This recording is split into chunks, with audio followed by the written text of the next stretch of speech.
Here are 5 things you should do when purchasing a home. I'm Ian Raymond with the BLVD Realty Group in Keller Williams. If you're buying or selling a home soon, reach out. Happy to help. The number one thing you should do before buying a home is get pre-approved before touring homes. This will prevent heartbreak if you fall in love with the house and then lose it because you weren't prepared. Getting pre-approved first will help you understand your true budget and help you understand what you can comfortably afford monthly, and that's what matters. Not to mention, any realtor with a good head on their shoulders knows not to write offers for their client unless their client's pre-approved. So get pre-approved first, then go tour homes. The second thing you should do when purchasing a home is budget beyond the mortgage payment. That means take things into consideration like utilities, maintenance, have an emergency. Keep closing costs in mind. You don't want to be completely broke after you pay your closing costs. You also have to keep things in mind like furniture. You have to furnish this new house. That can be very expensive, especially if you're buying a very large home. The third thing I would do when purchasing a home is focus on location over features, neighborhood value,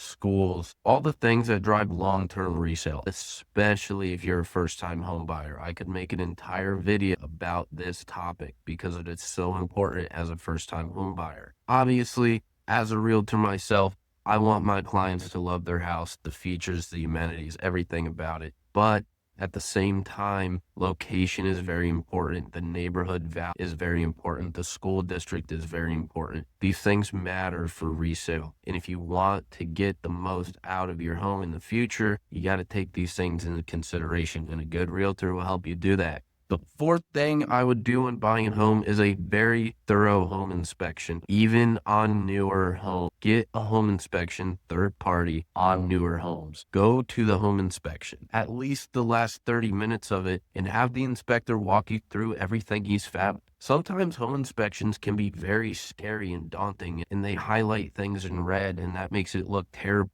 It isn't always as bad as it looks in the report, and sometimes it isn't always as good as it looks in the report. So go to the home inspection, walk it with the inspector, may even be helpful to have your realtor there so you can talk about how to get those potential problems taken care of prior to the deal closing while you're there with the inspector. The fifth thing I would do when buying a home is work with a realtor who does this full time. This will give you access to off-market opportunities that most part-time agents just simply don't have the time or the connections to be aware of. This will give you negotiation leverage in the fact that realtor is up to date on the best ways to get you the best deal in their market, how the market is moving, how competitive it is. And that full-time realtor is just going to have more market insight than the part-time realtor. So definitely work with a full-time real estate agent. Don't be afraid to ask your realtor uncomfortable questions. They're your advisor. They work for you. Don't be afraid to ask them if they do this full time. You're making one of the largest purchases that most people make. Ask the uncomfortable question. It's very important. Those are the 5 things I would do when buying a house. If you need help buying or selling a home, reach out. I'm happy to help. If you need a connection to a great realtor or a great lender, I've got that as well.